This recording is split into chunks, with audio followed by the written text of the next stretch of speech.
I know many of you who watch this channel watch because you're either looking to buy land, looking to buy a house, looking to rent an apartment, move out of state, move to Florida. But today I want to talk about how to get your apartment rental application approved.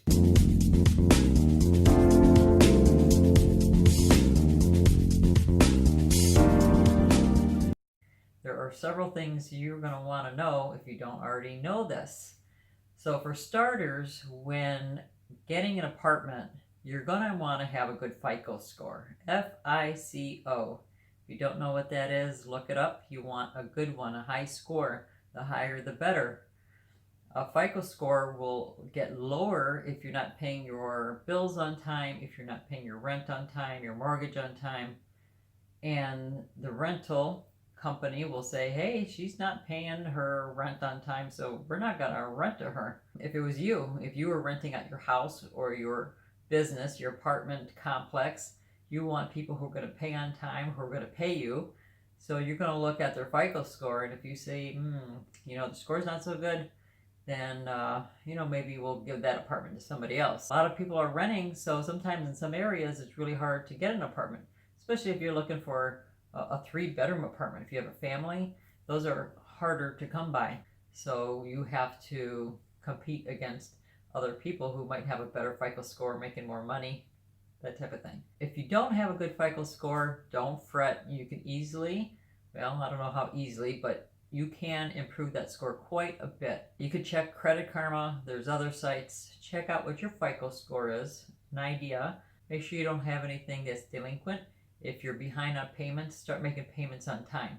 On your credit cards, on your mortgage, on your rent. They may want to talk to your past landlord. So if they see that you're not paying on time, or the other thing besides paying on time and your FICO score, you want to make sure that wherever you're renting, that you leave it better than you found it. Super clean, neat. If you broke something, fix it. Stay friendly with your landlord. The landlord that you're at now may be the one who's going to save you and help you get into the next apartment complex. So be nice to your landlord and take care of their place. So back to that FICO score, read all you can about it, improve it the best you can. You can watch YouTube videos on it. There's articles out there. So do what you got to do on that. The next thing, as important as the FICO score, if not more important, is money talks. Make sure you have enough cash in the bank, because they're going to ask for your bank statements. They want to see how much money you have. I know it feels like an invasion of privacy, but that's the way it is. If you want to rent an apartment, or if you want to buy a house. In our case, we had owned our house for the last 8 years, and we didn't have a mortgage, and so that was kind of tricky, that we owned it, didn't have a mortgage, or we didn't rent. So it was hard to show that we made payments on where we lived because, well, we owned it. So that's where the money talks. So make sure you have money in the bank, because if you don't, they're going to wonder, can they make their payment? I had read that they want at least 3 months rent in your bank account. So if your rent is $1,500 a month, they're going to want to see at least $4,500, $5,000 in the bank for at least a month, because they're going to ask you for last month's bank statement. And on top of that, make sure you're making $4,500 or more per month, because they want to see that you make 3 times more than what the rent is. And if you don't, maybe you could still squeak through, but they're going to want your first month's rent, maybe a last month's rent. Their security deposit, instead of $200 or $300, they might want another full month's rent. So that's where the money talks. But definitely get that FICO score up, because if you have a nice FICO score, they say you're making payments on time. They know at least, you're going to pay your rent. But then if you have trouble with showing income or something like that, make sure you have some cash in the bank, or pay extra months ahead, or like I said, the first month, last month's higher security deposit. That will help you get in. So if you were thinking about getting a pet, I would consider waiting until after you move in, but don't ever lie about having pets, because if they see that you moved in and you had a pet and you didn't tell them because you didn't want to pay the $300, then you're going to have a problem. So don't do that. It doesn't help your situation. If you're finding that you just don't make enough to get an apartment, one that you would want to live in, think about getting a roommate, because as long as you're 18 or older, you both can apply. Make sure that person has a good FICO score. Talk to them. Make sure that they look good too on paper, and maybe between the two of you, you can get an apartment.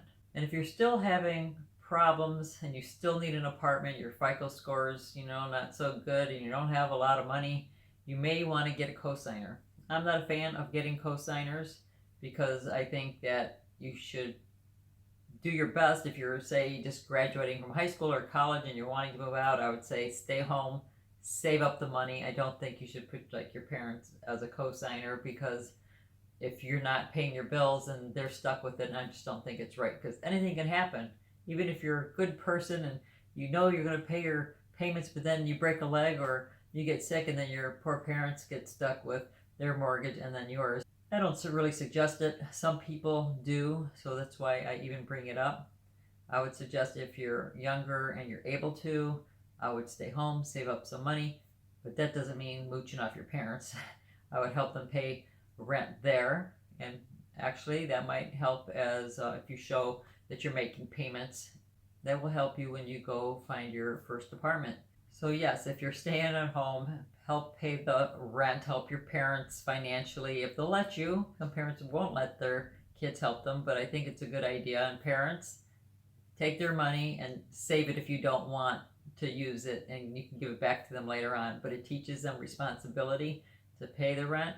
And you younger folks staying at home, do the dishes, go shopping, pay for some of those groceries, go out and cut the grass, clean up that snow off the driveway. Pretend you're a roommate, because you kind of are. If you're over 18, you should be putting in the work just like your mother or father or whoever you're living with is doing. They shouldn't be doing all the work. 18 years old is a grown person, and I really do think that you should put the effort you would put in for somebody else. So help your parents out, and it will help you grow up and become an adult yourself. So when you do go out in the world, it's not such a scary thing. A couple of other things you should be aware of, if you're not aware of yet, is there are a bunch of fees. Some apartments have more than others. There's the application fee. You got the pet deposit fee. You have, like I said, your first month's rent, security deposit, maybe a last month's rent if your FICO score is not good or if you're not making enough money. Maybe parking permit fees and some other fees that I've seen that I'm not even sure what they are. So just make sure you have enough. So if you see an apartment that you really like, have the money, because apartments can go like this real fast. So if you don't have the cash to pay all the fees, when they become available, they can be taken away very quickly, especially if they're in an area where everybody wants to live, around jobs or around schools. And so make sure you have that cash, because you're not going to tell your landlord, well, I want to move in, but I don't have enough money to pay the application fee. That's a problem. If you don't have the money for the application fee, you're not going to have money for the rent. At least that's what they're thinking. So have the cash ready to go, so when it's available, you can get in and get the apartment you want. The other thing that some of you may not know, especially if you're younger and you don't know about the FICO scores, don't shop around going to different apartments, filling out applications, because when they check your FICO score and you went to one place, you go to another and another, your score keeps dropping, because every time they check your FICO score, it drops. It's just like when you go buy a house or want to buy a car. You don't want them checking your FICO score every time, because it just goes down, and that's not going to help you in the long run getting your apartment. Now, of course, there's other ways that you might be able to get into a rental or an apartment, maybe renting a house. Sometimes they're a little bit more lenient if they know your whole story, or if they know you or they know your family. Maybe they'll understand what you've been through. But most apartment complexes and big corporations, they usually just want to see what you look like on paper. But if you are going in to see the manager of the apartment complex, or you're going to talk to the landlord of a house, make sure you look nice, like you're going to an interview. Make sure you dress decent, that you're clean, that you look, somewhat normal, because you're going to be running their home. And one little trick that some landlords do is, if you pull in, especially single houses, complexes, or there's so many cars out there, they're not going to really notice. They'll come and look at your car and take a little peek in there. And if your car's a disaster and it's dirty, they're like, what are they going to do to my house? So come in with a clean car inside and out. Make sure you're clean and dress nicely and be professional. And that should help you a long way in getting the apartment that you would like, getting that application process. So I hope that helps a little bit. If you have any questions or you have some suggestions yourself, please comment below. Don't forget to like, share, subscribe, and don't forget to live a passionate life.